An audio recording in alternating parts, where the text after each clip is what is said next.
தான் கல்யாணம் பண்ண சொன்ன பிள்ளைய தான் பையன் கல்யாணம் பண்ணலங்கிறதுக்காக எத்தனையோ வருஷம் பேசாம இருக்கக்கூடிய பெற்றோர்கள் இருக்காங்க. புரியுதா? இன்னும் இந்த சமூகத்தில் இருக்கக்கூடிய இந்த மாதிரி விஷயங்கள் எடுத்தீங்கன்னா சாதாரண விஷயத்துக்கா இருக்கும், ஒண்ணுமே இல்லாத விஷயத்துக்கா இருக்கும். எங்க அம்மா எங்க எங்க உங்க அம்மா என்னை பார்த்து இப்படி சொல்லிட்டாங்க, அதனால மூத்த வரைக்கும் உங்க அம்மாட்ட பேச மாட்டேன். ஒய்ஃபுடைய சபதம். அதே சபதம் மாமியார்கிட்ட.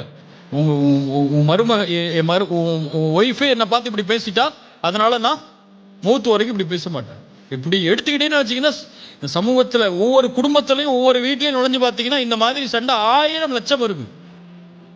எல்லா வீட்லயும் இருக்கும். எங்க வீட்லயும் இருக்கும், உங்க வீட்லயும் இருக்கும். இப்போ இதெல்லாம் இருக்குது. சரி, இப்போ என்ன முடிவு?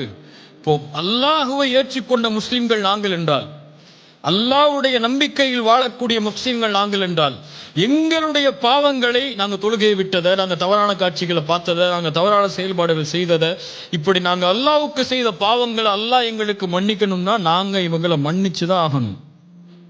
மன்னிச்சுதான் ஆகணும்னா சரி மன்னிச்சிட்ட போ, இனிமே கண்ணில் முழிக்காதன்னு சொல்றது இல்லை. அந்த மன்னிப்பு அல்லாஹ் அங்க சொல்லவே இல்லை.